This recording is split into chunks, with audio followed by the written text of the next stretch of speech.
Technically, King Kong is a sad boy kaiju. Is this movie Euphoria for gorillas? Is it Twilight for film bros? Girl meets monster, monster dies, we all cry. Cinema. Monkey. I'm Seth, and today is day 9 of 365, reviewing the movie from every ticket stub I've saved since 2004, and we're wrapping up 2005. This was the last movie I saw that year, and I left the theater crying. Today's film is King Kong, directed by the legend himself, Peter Jackson. It stars Naomi Watts, it stars Andy Serkis, it stars Adrian Brody, it stars the legend himself, Jack fucking Black. Chicken jockey! I actually have a Jack Black tattoo. What I'm saying is I'm very biased. We can call it what it is. This is a 3-hour himbo tragedy. I legitimately did cry. Like, just out the gate with my young review, this movie hurt me. I had such a tender little heart, and any movie where animals die, specifically like protagonist animals, that was going to kill me. Like, Homeward Bound, almost impossible for me to watch that movie. What if Shadow got left behind? Like, they wanted you to believe for a minute. I actually rewatched this movie and the original King Kong recently for the podcast Split the Difference with Jesse Fresco. That was a really fun experience, but I even watched it again for tonight's review. And something that I didn't get to point out in that podcast that I wanted to point out here is the adherence of Peter Jackson to adapt the experience of King Kong, watching the first movie, into the big Spielbergian cinematic landscape. If you were a kid like me and saw King Kong as a kid, my dad was into classic cinema, so I had seen the original King Kong before I ever went to see Peter Jackson's version, so I even knew King Kong was going to die at the end. Still cried like a little baby because it's sad. I forgot how much of that original movie experience is the adventure, dealing with an island with this insane zoology. So rewatching Peter Jackson's version, I realized why the middle hour of the movie is so low in dialogue and high in action, and it's because he's trying to give those moments their time in the sun in this new cinematic language. I think about the sequence with the bugs immediately after their interaction with King Kong, immediately after going through all the shit with the dinosaurs, back to back to back to back to back action sequences, because this is meant to be an emotional and physical action roller coaster ride. We are supposed to feel as deeply as we feel crying for King Kong's death at the end as we do for the potential, and many of the people die across this movie. There are actual fucking stakes. We don't do action movies like this anymore, where the deaths can feel almost wanton because they're up against nature. There's no villain overall except for the greed of man, which I love the way that even that gets highlighted from the very beginning of the movie. He gets his lead actress on board with his access to wealth. I find that to be something really interesting that Peter Jackson highlighted. There's a lot more discussion going on underneath the surface of this movie that I even realized watching it for Split the Difference back in the day. This isn't as much a monster movie as it is a toxic situationship between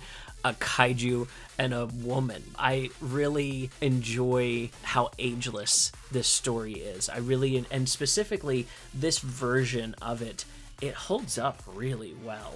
This has been a recurring thing for watching movies from the early 2000s, where they just invested the time and money into making CG look great, and as our TVs have blown up and fidelity and realism have become so important, I love that the action sequences still function so well because it's Peter Jackson doing them, because he's a guy that understands the flow and the storytelling within action, that you can watch King Kong fight two T-Rexes. I know they're not actually T-Rexes. I know there's deeper lore, and actually at this point I want to shout out the video game, Peter Jackson's King Kong the video game, because he also directed that one, and it's a fucking banger. It's a secret Turok game. You're missing out if you've never given that one a go. Sequences in it are also cinematic and epic and huge. It makes the movie watching experience that much better, and not get worn out and feel like you've succeeded in something along with the characters by the end. To me, Peter Jackson is the perfect fusion of the best qualities of Zack Snyder and the best qualities of Guillermo del Toro, just kind of like kissed together. And I think that comes out best in his ability to give a action sequence that needs no dialogue, where you understand the stakes at all times and what's happening in these clear wides and extra wides, only coming in close when we need to understand if the emotionality has changed at all. And then you tie that in with a lead actress like Naomi Watts, who's giving an extremely physical performance. Extremely physical performance. Let me say that twice. Performances like these are often totally overlooked, and what she, not only in just her ability to do these action sequences in the way that she does, but to do the physical acting to a thing that was not actually there on set, which is why I credit Andy Serkis as one of the leads at the top, because he is the one playing King Kong, and King Kong is a huge physical character presence within this movie. Naomi Watts is holding her own against that. Outside of that, the rest of the casting, we have Colin Hanks, we have Adrian Brody, we have Jack Black.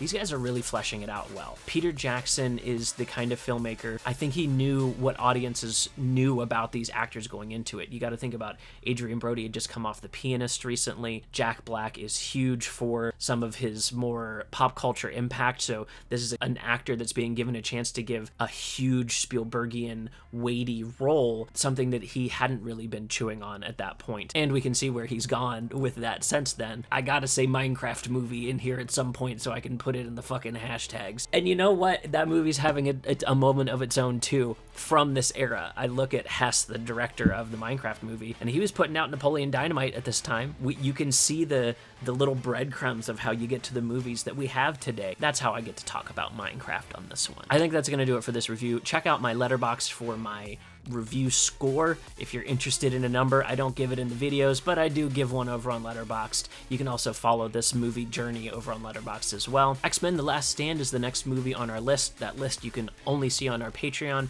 where I have an exclusive podcast, and maybe I'll start giving away some of the extra ticket stubs that I have in this baggie. First 10 people to subscribe get one mailed to them, and I'll do it up in a little craft thing for you. It'll be nice. We'll do a nice one for you. We'll do a real nice one for you. It's a gift that you're giving to me, and so I'll give back to you. I think that's going to do it for today's episode, and as always, I'll see you tomorrow.